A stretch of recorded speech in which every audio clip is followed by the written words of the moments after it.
خلاق عالم کا بے پایا شکر ہے کہ جس مالک نے توفیق سجدہ عطا فرمائی۔ دعا ہے خلاق عالم ہماری اس مختصر سی حاضری کو اپنی بارگاہ عالیہ میں قبول و منظور فرمائے اور قبول و منظور فرما کر ہمارے لیے ذریعہ نجات بنائے۔ اللہ رب العزت کے فضل و توفیق سے مالک نے رمضان المبارک کی مقدس برکات ہمیں نصیب فرمائی ہیں۔ پہلا عشرہ رحمت ہم سے رخصت ہو گیا ہے۔ دعا کریں خلاق عالم اس رحمت کا حقدار ہمیں بھی بنائے جس رحمت کے صدقے سے اللہ اپنے بندوں کی بخشش فرماتا ہے۔ عشرہ مغفرت جو ہے وہ ہم میں تشریف لا چکا ہے، اور دعا کریں خلاق عالم اس عشرہ مغفرت میں ہمیں اپنی مغفرت کروانے کی توفیق عطا فرمائے۔ آج کا جو موضوع ہے وہ اولیاء اللہ کے حوالے سے چند گزارشات آپ کے گوش گزار کرنی ہے۔ دعا ہے خلاق عالم میری زبان پر کلمہ حق جاری فرمائے، مجھے اور آپ کو سن سنا کر میرا مالک عقیدہ اہل سنت پر کاربند رہنے کی توفیق عطا فرمائے۔ خلاق عالم نے قرآن مجید فرقان حمید میں ارشاد فرمایا، الا ان اولیاء اللہ لا خوف علیہم ولا هم یحزنون۔ بالکل تفسیری ترجمہ کرنے لگا ہوں۔ اللہ فرماتا ہے خبردار، جو میرے بندے ہوتے ہیں ان کو کسی چیز کا نہ خوف ہوتا ہے نہ وہ غمگین ہوں گے۔ اللہ رب العزت نے بات کرنے سے پہلے خبردار کیا۔ جس طرح آج ہم کسی سے گفتگو کرتے ہیں تو ہم اس کو حدود یاد دلواتے ہیں، ہم کہتے ہیں خبردار ایک گل نہ کریں، ایک کم نہ کریں۔ یہ باؤنڈری جو ہوتی ہے کہ جس کے آگے سے اگر بندہ اس باؤنڈری کو کراس کرے تو مختلف قسم کی سزاؤں کا حقدار بن جاتا ہے۔ اللہ نے پہلے خبردار کیا، بات بعد میں کی، خبردار پہلے کیا۔ فرمایا خبردار یہ نہ سمجھنا کہ جو خدا کے ہو جاتے ہیں خدا پھر ان کو رسوا چھوڑ دیتا ہے۔ فرمایا نہیں، آج دنیا میں کل محشر کے دن بھی جو میرے ہو جاتے ہیں ان کو کسی چیز کا خوف نہیں ہوتا ہے۔ پھر اللہ نے ان لوگوں کی نشانیوں کو بیان فرمایا۔ اللہ فرماتے الذین آمنوا وکانوا یتقون۔ پھر جو اللہ کے ولی ہوتے ہیں وہ بے نمازی نہیں ہوتے ہیں، وہ جاہل نہیں ہوتے ہیں، وہ لوگوں سے مال بٹورنے والے نہیں ہوتے ہیں، وہ لوگوں کی جیبوں کی طرف نظر رکھنے والے نہیں ہوتے ہیں، وہ نمازوں کی دھجیاں اڑانے والے نہیں ہوتے ہیں، وہ یہ کہنے والے نہیں ہوتے ایک نماز مکے تے دوسری مدینے، وہ داڑیاں کٹوانے والے نہیں ہوتے ہیں۔ اللہ کے جو ولی ہوتے ہیں الذین آمنوا وکانوا یتقون، ایمان والے بھی ہوتے ہیں، متقی بھی ہوتے ہیں۔ دو لفظوں میں اگر اس بات کی تشریح کروں تو بات اس طرح بنے گی، ولی وہ ہوتا ہے جس کی ساری زندگی یا قرآن کے مطابق ہوتی ہے یا مزاج مصطفیٰ کے مطابق ہوتی ہے۔ بس ساری زندگی یا قرآن پر عمل کرے گا یا مزاج مصطفیٰ علیہ السلام پر عمل کرے گا۔ جو ان دونوں نظریات یا ان دونوں چیزوں کی چھوڑ کر کسی اور راستے پر چلے گا وہ خدا کا ولی نہیں ہو سکتا ہے۔ وہ کچھ اور تو ہو سکتا ہے، شعبد باز تو ہو سکتا ہے، اللہ کا ولی نہیں ہو سکتا۔ اللہ کا ولی صرف وہی ہوگا جس کی ساری زندگی مزاج قرآن یا مزاج مصطفیٰ علیہ السلام کے مطابق ہوگی۔ اور ہمارے اکابرین نے تو ہمیں بتایا ہے، ایک بندہ ہے وہ پانی پر چلنے کی طاقت رکھتا ہے، ہوا میں اڑنے کی استطاعت رکھتا ہے۔ فرمایا اس کے یہ کرتب دیکھ کر اس کو اللہ کا ولی نہ مان لینا کہ پانی پہ چل رہا ہے، ہوا پہ اڑ رہا ہے، لیکن اس کی زندگی کی طرف دیکھتے ہیں تو وہ سیدھا سیدھا شریعت کے خلاف ہوتی ہے۔ نہ نماز پڑھتا ہے، نہ قرآن پڑھتا ہے، نہ داڑھی رکھتا ہے، نہ شریعت پر عمل کرتا ہے، لیکن پانی پہ چل رہا ہے، ہوا پہ اڑ رہا ہے۔ فرمایا یہ شعبت باز تو ہو سکتا ہے، اللہ کا ولی نہیں ہو سکتا ہے۔ لیکن دوسری طرف پانی پہ نہیں چل رہا، ہوا پہ نہیں اڑ رہا، ساری زندگی اللہ رب العزت اور اس کے محبوب علیہ السلام کے نام پر قربان کر دیتا ہے، ساری زندگی قرآن یا مصطفیٰ علیہ السلام کے طریقے پر چلتا ہے۔ فرمایا اگرچہ پانی پر نہیں چل رہا، اگرچہ ہوا پہ نہیں اڑ رہا، یہی تو سچا خدا کا بندہ ہے۔ توجہ ادھر رکھو، چھاڑ دو گلاں نو۔ اور ہم تو ویسے بھی ان لوگوں کو تو ماننے والے ہی نہیں ہیں کہ جو اس طرح کے کرتب کرنے والے ہیں۔ ہم نے تو مانا ہے تو داتا علی حجویری کو مانا ہے، ہم نے مانا ہے تو خواجہ اجمیری کو مانا ہے، ہم نے مانا ہے تو پاک پتن کے لارے کو مانا ہے، ہم نے مانا ہے تو ان اولیاء اللہ کو مانا ہے کہ جنہوں نے ساری زندگی یا مخلوق کی خدمت میں گزاری ہے، یا قرآن پر عمل کرتے ہوئے گزاری ہے، یا مصطفیٰ کے طریقے پر چلتے ہوئے گزاری ہے۔ اور ولی بنانے کا جو مقصد ہوتا ہے، ولی بنانے کا جو مقصد ہوتا ہے، وہ مقصد یہ ہوتا ہے کہ ساری زندگی ہماری رہنمائی کر سکے، اور بالخصوص جب ہم اس دنیا سے جانے لگیں، وقت نزا آئے، وقت آخر آئے، تو اس وقت آ کر ہماری رہنمائی کرے، اس وقت ہمارے ایمان کی حفاظت کر سکے۔ آپ کہیں گے حضرت یہ تو عجیب بات ہے، اس وقت ایمان کی حفاظت کون کر سکتا ہے؟ تو میں کہوں گا یہ تو ہم نے دیکھی بالی جو مثالیں ہیں، آپ تفسیر کبیر اٹھا کر دیکھیں، امام فخر الدین رازی رحمت اللہ تعالی علیہ وقت کے ایک شیخ گزرے ہیں، بہت بڑے اللہ کے ولی گزرے ہیں، اور اتنے بڑے عالم دین کہ آج ان کی تفسیر کبیر عربی کے اندر موجود ہے۔ امام فخر الدین رازی رحمت اللہ تعالی علیہ، آپ کا جب وقت نزا آیا، جب آخری وقت آیا، تو شیطان آپ کے پاس آ گیا حملہ کرنے کے لیے۔ شیطان نے کہا فخر الدین رازی ایک بات تو بتا، ساری زندگی خدا خدا کرتا رہا ہے، جس خدا کو ساری زندگی مانتا رہا ہے، جس خدا کے علاوہ ساری زندگی کسی کی عبادت نہیں کی ہے، بتا اس خدا کے ایک ہونے پر تیرے پاس دلیل کیا ہے؟ شیطان آ گیا، وقت نزا ہے، اللہ کے ایک ہونے پر دلیل مانگ رہا ہے۔ امام فخر الدین رازی نے کہا قل هو اللہ احد، میرا خدا ہے ہی ایک ہے۔ فخر الدین رازی علیہ الرحمہ نے جب پہلی دلیل دی تو شیطان نے رد کر دی، دوسری دلیل، تیسری دلیل، چوتھی دلیل، کم و بیش 366 یا 366 سے زیادہ دلائل آپ نے دیے، شیطان سارے دلائل رد کرتا جا رہا ہے۔ وہ بدبخت ملائکہ کا بھی استاد رہا ہے، وہ سارے دلائل رد کرتا جا رہا ہے، لیکن سینکڑوں میل دور آپ کے پیر و مرشد امام نجم الدین کبریٰ رحمت اللہ تعالی علیہ آپ وضو فرما رہے ہیں، وضو فرما، اب دیکھیے گا پیر پکڑنے کا مقصد کیا ہوتا ہے۔ اور یہ جیلم کا مراسی تو کہہ رہے بابے تے شے ہی کوئی نہیں، آؤ سنو بابے کتنی مدد کرتے ہیں، اور بابوں کو اللہ نے معیار کتنا عطا فرمایا ہے، طاقتیں کتنی عطا فرمائی ہے۔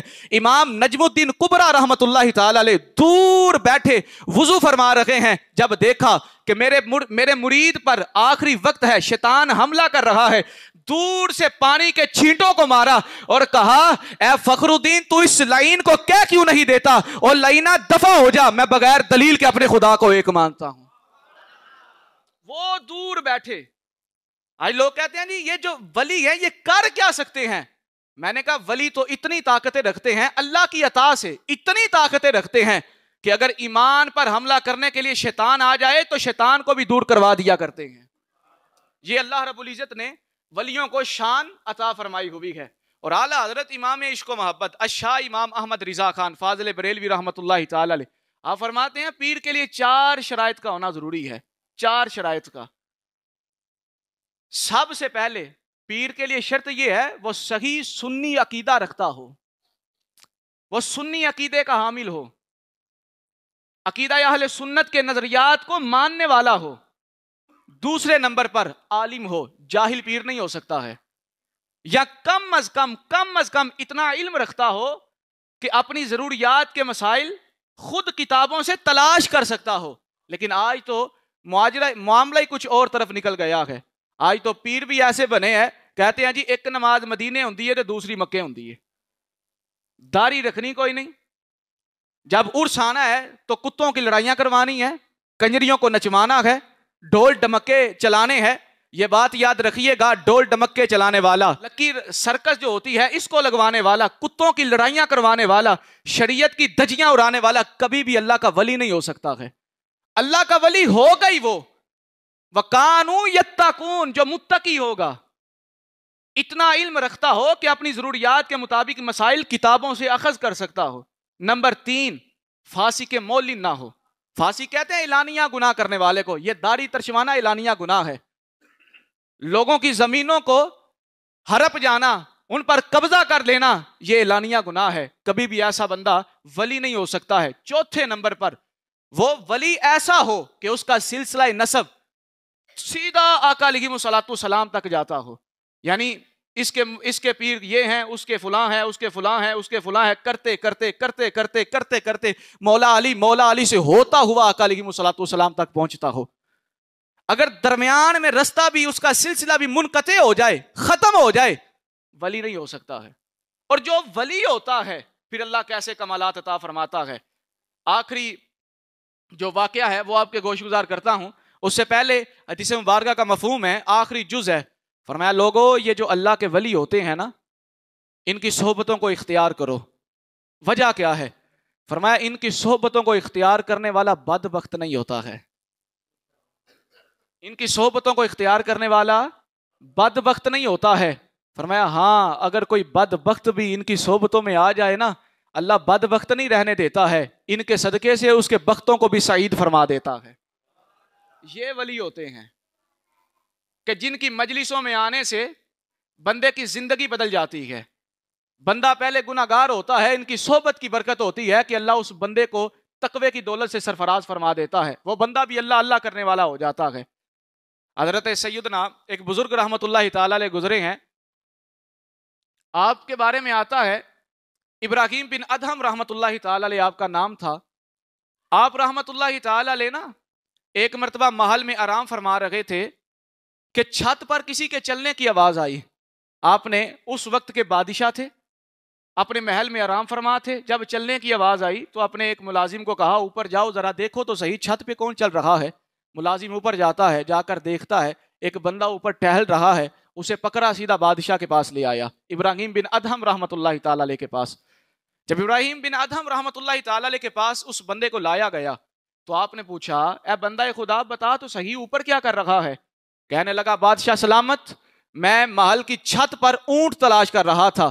حضرت ابراہیم بن ادہم رحمت اللہ تعالی علیہ مسکرانے لگ پڑے، ایک کہکا لگایا اور فرمایا او بندہ خدا، کبھی محل کی چھتوں پر بھی اونٹ ملا کرتے ہیں؟ کبھی محل کی چھتوں پر بھی اونٹ ملا کرتے ہیں؟ فرمایا بادشاہ اگر محل کی چھتوں پر اونٹ نہیں نہ ملتے ہیں تو یہ بات یاد رکھنا کبھی محلوں کے اندر خدا بھی نہیں ملا کرتا ہے.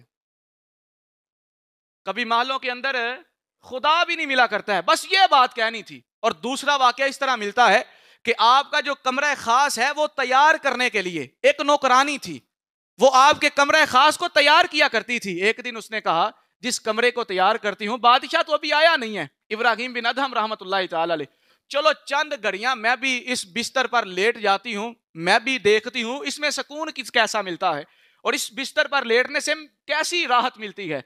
جب لیٹی نرم و نازک بستر پر تو آنکھ لگ گئی. اتنے میں بادشاہ آ گیا. بادشاہ نے جب دیکھا غصے سے لال پیلا ہو گیا. اس نے بلایا جلاد کو، کہنے لگا اے جلاد اس کو کوڑے لگاؤ، درے لگاؤ. اس کی ہمت کیسے ہوئی کہ میرے نرم و نازک بستر پر لیٹ رہی ہے نوکرانی ہو کر.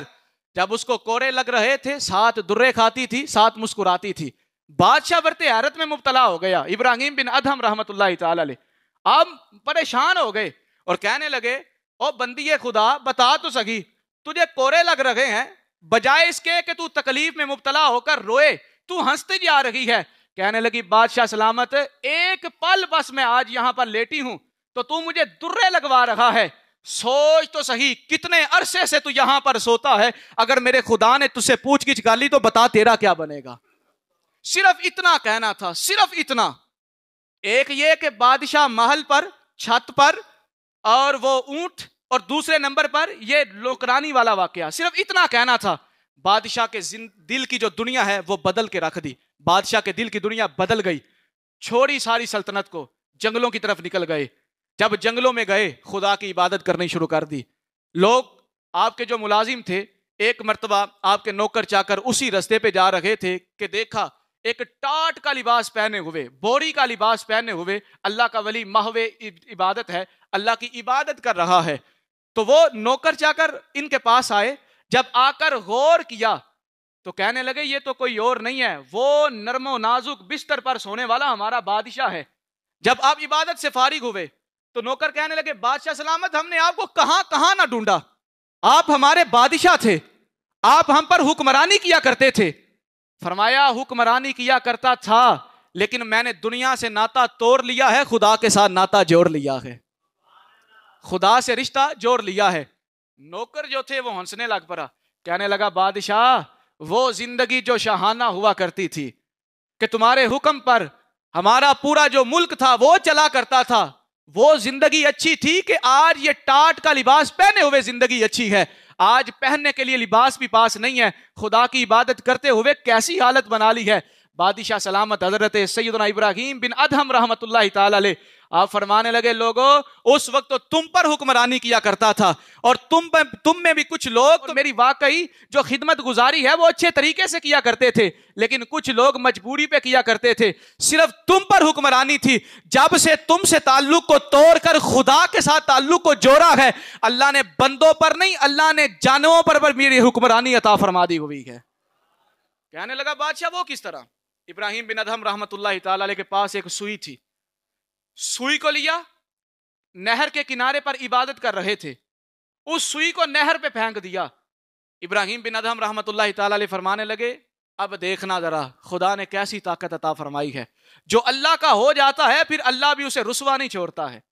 شرط یہ ہے اللہ کا ہونے والا ہو، اللہ کا ولی ہو، اللہ کا بندہ ہو، جو اللہ کی عبادت کرنے والا ہو۔ جب اس سوئی کو پھینکا نا تو ابراہیم بن ادہم رحمت اللہ تعالی علیہ فرمانے لگے اور دریاؤں کی مچھلی ہو، ہماری سوئی گم ہو گئی ہے، ہماری سوئی تو واپس کر دو ذرا۔ یار ایمانداری سے بتائیے گا، ہم جا کر دریا پہ، نہر پہ، کہیں بھی جا کر، مچھلیوں کے تالاب پہ جا کر، مچھلیوں کے فارم پہ جا کر صدا لگائیں تو بتائیں ہماری صدا مچھلی سنے گی؟ بولنے تو صحیح، لیکن جو اللہ کا ہو جاتا ہے نا، ساری پھر ایک وار تو ہو جا سونے دا پھر ساری خدائی تیری ہے، کر ذکر مدینے والے دا دے وچ بلائی تیری ہے، ہو کر تو دیکھیں ذرا۔ جب آپ نے اتنا فرمایا نا کہ دریا کی مچھلی ہو ہماری سوئی گم ہو گئی ہے، واپس تو کرا ذرا۔ دریا کی مچھلیاں اپنے منہوں میں سونے کی، ہیرے کی، چاندی کی جو ہے وہ سوئیاں لے کر منہ باہر پھینکنے لگی، نکالنے لگی۔ ابراہیم بن ادہم رحمت اللہ تعالی علیہ نے فرمایا اے مچھلیوں یہ ہماری سوئی نہیں ہے، ہماری سوئی تو لوہے کی تھی، ہمیں سونے چاندی ہیرے جواہرات کے ساتھ کوئی تعلق نہیں ہے، ہم تو صرف دکھانا چاہتے ہیں اللہ نے طاقتیں کتنی عطا فرمائی ہے۔ اتنا فرمانا تھا کہ ایک مچھلی نے منہ باہر کو پھینکا اور آپ کی واقعی جو سوئی تھی اس کو باہر پھینکا۔ جب اس نوکر نے اس حالت کو دیکھا تو ابراہیم بن ادہم فرمانے لگے او میرے غلام جو میرے حکم کے تحت ہوا کرتا تھا اس وقت صرف دنیا باتیں مانتی تھی، جب سے اللہ کی مانی ہے ساری مخلوق میری ماننے لگ پڑی ہے۔